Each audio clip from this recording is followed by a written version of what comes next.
Morning to all of you and very warm welcome. आप सभी का स्वागत आज के इस विशेष पॉडकास्ट में। आज हमारे साथ बहुत ही महत्वपूर्ण गेस्ट हैं जिनके साथ हम आज एक बहुत ही गहरी चर्चा करने वाले हैं जो हमारे लाइफ के लिए बहुत इम्पोर्टेंट महत्वपूर्ण होने वाली है। तो बी विद अस, पूरा साथ में बने रहिए और पूरा पॉडकास्ट अवश्य देखिए। तो आज हमारे साथ हैं डॉक्टर एसपी साहनी, जाने माने शहर के ईएनटी स्पेशलिस्ट, और वर्तमान समय आप कई लोगों को उनके जीवन में किस प्रकार से आध्यात्मिकता को अप्लाई करके जीवन श्रेष्ठ बना सकते हैं और प्रोडक्टिव बना सकते हैं, इसके बारे में विशेष रूप से कार्य कर रहे हैं। तो आज हम उनसे चर्चा करेंगे। तो आइए सर से मिलते हैं। Sir welcome. नमस्कार, धन्यवाद गुरचरण भाई साहब जी, आपने जो ये मौका दिया, आपने मुझे अपने साथ जोड़ने की कोशिश की। आपकी वाइब्स को मैं महसूस कर रहा हूँ और अंदर से खुश हो रहा हूँ। चलिए, थैंक यू, स्वागत है आपका। तो सर हम शुरुआत करते हैं आज की चर्चा से कि आप as an ENT specialist work कर रहे थे, बट वो कार्य करने के साथ आप इस फील्ड में किस प्रकार से प्रदत्त हुए, कैसा क्या अट्रैक्ट किया कि आपने सोचा कि मुझे स्पिरिचुअलिटी अप्लाई करनी है और लोगों को हेल्प करनी है? क्या है कि मैं पहले तो एक टाइप पर्सनैलिटी आदमी था, तो काफ़ी जैसे आम आदमी होता है मैं करता था, अपनी स्किल्स बढ़ाता था, ऑपरेशंस करता था, स्ट्रेस करता था, टेंशन करता था। पर धीरे धीरे जब मैं ऑपरेशंस करने लगा तो मैं ये देखने लगा, एक बार मैं जगह हमारे हॉस्पिटल के सामने ही एक मोची भी बैठता है, तो मैंने देखा कि जैसे हम लोग सीते हैं ऐसे जो है वो भी जो है चमड़ा सीता है। और हम जब सीते हैं तो 7 दिन बाद जब टाँके खोलते हैं तो टाँकों में वो जुड़ा हुआ निकलता है, पर चमड़ा जो है 10 साल बाद भी खोलते हैं तो वो जो है उखड़ जाता है। तो मेरी ये समझ में आया कि कोई ना कोई ऐसी डिवाइन शक्ति है जो हमारे अंदर से हील करती है। कई लोग 7 दिन में स्किन जुड़ जाती है, कईयों की 15 दिन में जुड़ती है। तो जो डिवाइन जोड़ने की शक्ति है वो हमारे अंदर है। फिर मैंने सोचा कि क्यों ना जो चीज इम्पोर्टेंट है उसके बारे में जानकारी प्राप्त की जाए। तो धीरे धीरे जो है मैं पढ़ने लगा, पढ़ने का शौक था ही। वेदांत पढ़े, फिर कुछ जो है उपनिषद पढ़े, गीता पढ़ी, अष्टावक्र गीता पढ़ी, तो रियलाइज हुआ कि साइंस में जो अब बता रहे हैं, जो प्रूव कर रहे हैं, वो सब हमारे शास्त्रों में पहले ही दिया हुआ है। तो मैंने इस तरह अपना रुझान बढ़ाया और लोग जुड़ने लगे। पर मेरा मकसद उसमें कोई जोड़ने का नहीं है ना, लोगों को जोड़ने का है। मैं पैसा ऑपरेशन करता हूँ और पैसा कमाता हूँ, ये मेरा क्रिएशन है। ये मैं क्रिएट करता हूँ। जब बना ही रहा होता हूँ, पढ़ रहा होता हूँ, स्लाइड्स बनाता हूँ, तो मुझे आनंद महसूस होता है और लोग उस आनंद का मजा उठा लें तो मुझे कोई ऐतराज नहीं है। पर वो सब फ्री ऑफ कॉस्ट ही मैं करता हूँ। इसलिए धीरे धीरे इस लाइन की तरफ मैं बढ़ा। बड़ी सुंदर जर्नी। आप सोचिए कि इस प्रकार से एक छोटी सी बात भी हमें इंस्पायर कर सकती है। सर से हम ये सीख रहे हैं। तो चलिए सर, अगर हम बात करें वर्तमान समय की सिचुएशन जिसको लोग जूझ रहे हैं, जिसको लेकर, तो अगर उस सिचुएशन को देखें तो क्या रीज़न आप समझते हैं जिस वजह से लोग परेशान हो रहे हैं, जिसको हम स्पिरिचुअलिटी से ठीक कर सकते हैं? मेरे जो समझ में आता है कि क्या है कि जैसे मैं डॉक्टर एसपी साहनी हूँ, आप डॉक्टर गुरचरण भाई हैं, ये सब हमारी आइडेंटिटी है। बेसिक इंट्रोडक्शन जो है हम सबका एक ही है कि प्योर कॉन्शियसनेस। जिस शक्ति से, जैसे बिजली से बल्ब भी जल रहा है, एसी भी जल रहा है, हीटर भी जल रहा है, ऐसे ही सब लोग परमात्मा के बंदे हैं, उन्हीं का अंश चला रहा है। एक ही डोर से सब बंधे हुए हैं। जो सांसें मैं ले रहा हूँ वही आप ले रहे हैं, वही बड़े बड़े पदों पे बैठे लोग ले रहे हैं। हर आदमी वही सांसों के जरिए, चाहे वो कोई भी जानवर हो, चाहे कोई भी जाति का हो, वो उन्हीं सांसों से एक दूसरे से जुड़े। और जो बाकी है, डॉक्टरी है या इंजीनियरिंग है या जो भी है राजनेता हैं, वो सब उनके अंदर नॉलेज फीड की गई है, वो माइंड और बॉडी के लेवल पे है। पर सच्चाई ये है कि हम जो है सब प्योर कॉन्शियसनेस हैं, जिसकी वजह से हम लोग चल रहे हैं।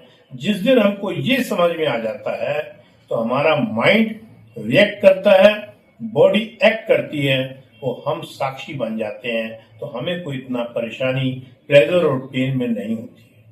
इसलिए अगर ये चीज हमने लोगों को समझा दी या कुछ लोगों की पात्रता है और वो समझ जाते हैं, तो मेरे ख्याल से उनको पेन और प्लेजर में फर्क नजर नहीं आएगा, खुशी उनके अंदर होगी, वो हर मूवमेंट जो है उनका स्वर्गमयी होगा।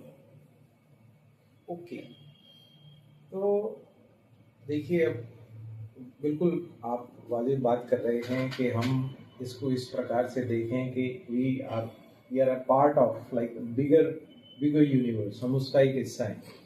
परंतु जब बात आती है एज अ लेमैन, मान लीजिए आम आदमी, तो जैसे आम आदमी इसको किस प्रकार से अपने कार्य व्यवहार में अप्लाई करे। जैसे हम वी मेडिकल प्रोफेशनल, तो हमें लगता है कि हम चीज़ें सीख रहे हैं, समझ रहे हैं, हम इसको कहीं ना कहीं अप्लाई कर सकते हैं। बट अगर हम आम जैसे बात करें कि आम जनमानस को किस प्रकार से हम इंस्पायर करें कि वो इस कॉन्सेप्ट को अप्लाई करके और बेटर, क्योंकि जिनके पास है वो तो आनंद ले रहे हैं हर चीज़ का, परंतु जहाँ बात आती है आम लोगों की, हम उसको कैसे मैसेज दें कि ये पर्टिकुलर एप्लीकेशन हमारी लाइफ के लिए बेटर हो सकता है। देखिए क्या है कि ये तो बड़ी हाई लेवल की बातें आपने जैसे फरमाया कि ये चीज हर आदमी के समझ में नहीं आ सकती। पर जब बच्चा नर्सरी में होता है तो उसको sleeping line, standing line, A for apple, B for baby, ये हमने भी अपने बच्चे को समझाया और वो यूरो सर्जन बन गया है, तो अब समझाने की जरूरत नहीं है। तो अभी जो अज्ञान जनता है उसको ये समझाना जरूरी है, एनर्जी क्या है क्या नहीं है ये समझ में उसके नहीं आएगा। तो उसको तो क्या है कि कुछ अपन ने साधन बनाए हुए हैं जिससे कि वो हाई एनर्जी की तरफ अट्रैक्ट रहे। जैसे आप लोगों की संस्था है जो ब्रह्मा कुमारी की जो संस्था है, उन्होंने साधन बनाए हैं। दिन भर जो है सुबह मुरली से स्टार्ट करना है, फिर जो है जो वरदान मिलता है उस पर ध्यान देना है, रोज रेगुलर आना है और अच्छे लोगों के साथ एसोसिएशन रखना है, अच्छी बुक्स पढ़ना है, अच्छी डाइट करना है, अच्छी चैंटिंग करना है और अच्छी एक्सरसाइज करना है और फन फैमिली और फ्रेंड्स भी पकड़ने हैं जैसा आप लोग सिखाते हैं। तो इस तरह से उसको हायर एनर्जी से जोड़ने की कोशिश की गई है। इसीलिए ये मंदिर, मस्जिद, गुरुद्वारे जगह जगह बनाए गए हैं, हमारे रिचुअल्स बनाए गए हैं, जिससे कि वो लोग जो है पूरी थ्योरी ना जान। जैसे मैं हूँ, अब मैं ये तो नहीं जानता टीवी में लाइट कैसे, मतलब समाचार कैसे आ रहे हैं, ये चैनल्स कैसे आ रही हैं। मैं रिमोट चलाता हूँ और टीवी चल जाता है, कैसे सैटेलाइट से आ रही है ये मैं नहीं जानता, पर मैं भी चैनल का उपयोग तो कर ही रहा हूँ, मैं रिमोट से चला देता हूँ। ऐसे ही क्या है कि ये जो हमारे साधन है जो ब्रह्मा कुमारी जी ने बनाए हैं, हमारे शास्त्रों में दिए गए रिचुअल्स बनाए गए हैं, वो एक तरह के रिमोट्स हैं।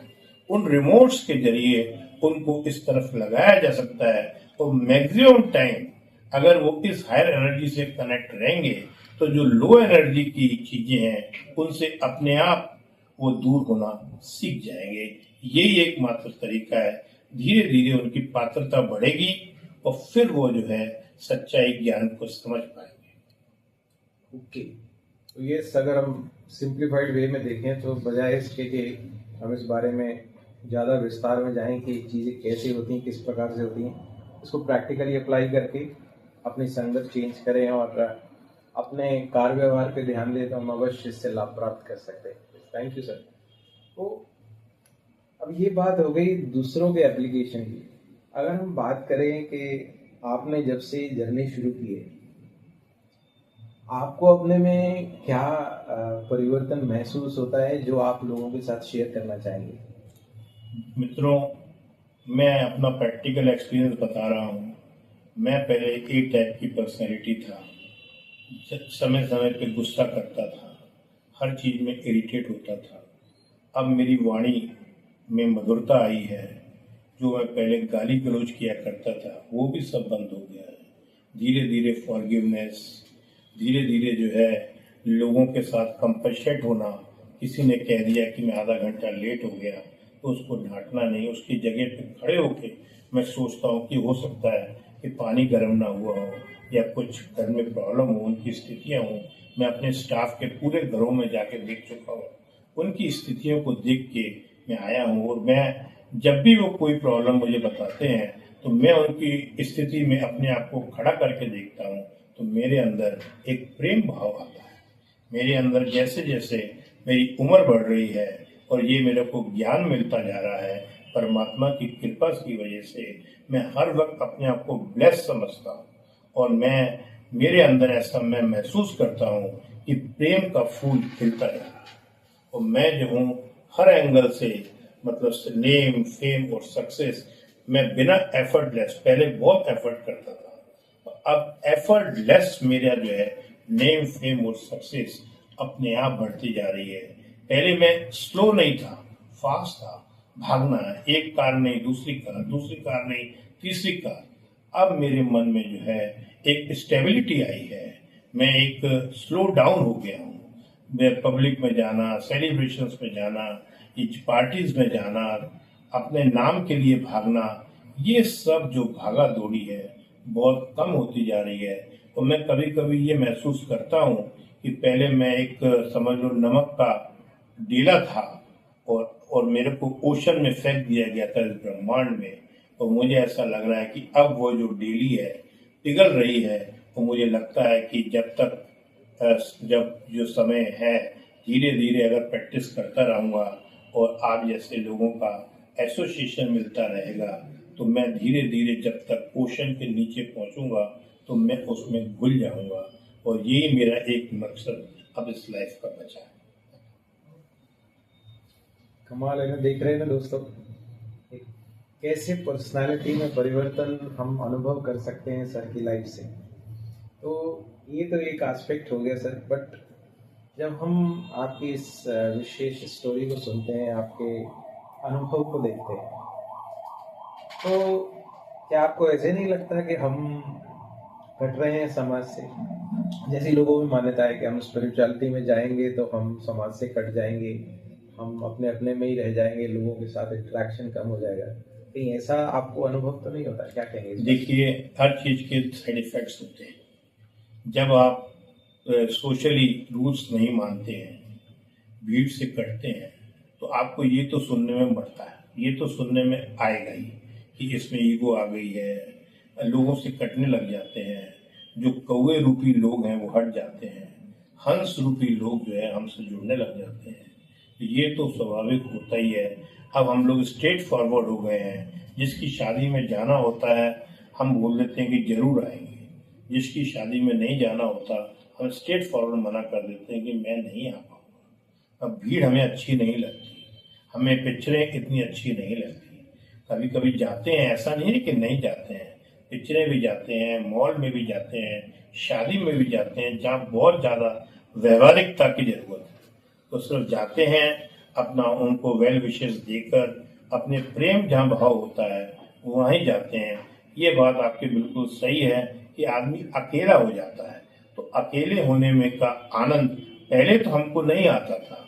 अब एकांत, शांति हमको समझ में आ गया है कि साइलेंस में ही शोर का पूरा शोर छुपा हुआ है, साइलेंस में ही ताकत है। मैं पहले लेट उठता था, अब मुझे ब्रह्म मुहूर्त का भी मतलब समझ में आ गया है। मैं सूर्य उगने के पहले ही उठता हूँ, क्योंकि अंदर मेरा मन भी शांत होता है और बाहर की प्रकृति भी शांत होती है। तो दोनों एनर्जीज जब मिलती हैं तो मेरा एनर्जी लेवल बढ़ जाता है। कई लोग हैं, जैसे मेरे दोस्त हैं जो मेरे साथ पढ़ते थे, वो इस रूप को मेरे नहीं एक्सेप्ट कर पा रहे हैं, क्योंकि पहले मैं थोड़ा चंचल और थोड़ा मतलब मस्ताना तो अभी भी हूँ। तो वो जानते हैं कि जो है सानी ऐसे नहीं कर सकता, वो तो अभी यही समझते हैं कि ये बहरूपिया है। पर ठीक है, उससे मुझे अब फर्क नहीं पड़ता, चाहे वो कुछ भी कहें। ये बात तो आपकी बिल्कुल सही है, वो तो कुछ दिनों बाद मुझे पागल भी बोल सकते हैं, सटिया गया है वो भी बोल सकते हैं। तो अब इन चीज़ों का मेरे ऊपर कोई इफेक्ट नहीं पड़ सकता।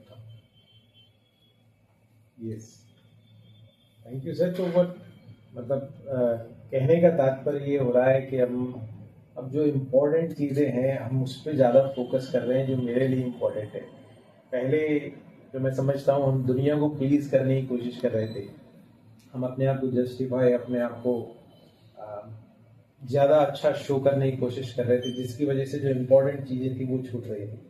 परंतु अब जब हम आध्यात्मिकता को अप्लाई करते हैं तो ये सारी बातें जो मेरे लिए और जो जिस काम के लिए मैं आया हूँ इस धरती पर, वो कार्य करना सहज हो जाता है। तो चलिए, बहुत बहुत धन्यवाद। और फाइनल कंक्लूडिंग नोट आप क्या देना चाहेंगे सभी व्यूअर्स को, जिससे वो अपनी लाइफ में इसको इजीली अप्लाई कर सकें? मैं बस यही कहना चाहूँगा कि अगर गलती है आप तो मान लो, अगर आपकी गलती नहीं है तो भी मान लो, और अगर आपकी गलती आपने की भी नहीं है तो भी अगर आप मान लेते हैं तो आप समझ लीजिए कि आप अध्यात्म की तरफ चल पड़े हैं। ईगो को हटाने का बेस्ट तरीका यही है कि मैं को हटाएं और अपने आप को केयर टेकर समझ के जिंदगी को जिए। आपको आनंद आएगा। जैसे पिक्चर का पर्दा है, तरह तरह की जो है पिक्चरें आती हैं, कोई हिट होती है, कोई फ्लॉप होती है। वहाँ खून के धब्बे या कुछ भी हो पर्दे पे नहीं आते हैं। जब आपका भाव ऐसा हो जाता है कि मैं विटनेस हूँ, मैं इसमें इन्वॉल्व नहीं हूँ, तो आपका प्रेम भाव अलग बढ़ जाता है। अभी आप क्या कर रहे हैं? अभी आप लोग मोह कर रहे हैं, स्वार्थवश लोग अपने बच्चों से, अपने माता पिताओं से जुड़े हुए हैं। मेरा निवेदन ये है कि उस मोह को हटाकर गंगा स्नान करने लोग जाते हैं, तो आप भी गंगा स्नान करने जाएं, पर अपने मोह को वहां पर त्याग कर प्रेम को डेवलप करें।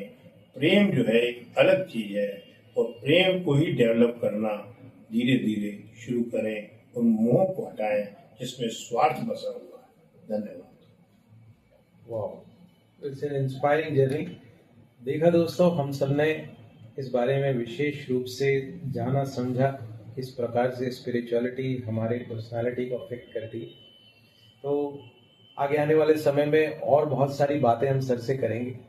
आज के समय में, आज के एपिसोड में इतना ही। तो कोशिश करते हैं हम सभी सर की लाइफ से इंस्पायर होकर हम अपने जीवन में पॉजिटिव परिवर्तन लाएं, ताकि हमारा जीवन भी जिस उद्देश्य के लिए है हमारे पास, हम और अच्छे से बेस्ट ऑफ द बेस्ट करके अपने लिए, परिवार के लिए, देश के लिए, समाज के लिए कुछ क्रिएटिव कर सके। तो बहुत बहुत धन्यवाद जुड़ने के लिए। स्टे ट्यून, आगे आने वाले समय में और ऐसे विचार हम आपके लिए लाएंगे। Thank you sir, thank you. धन्यवाद। पूरी टीम को धन्यवाद।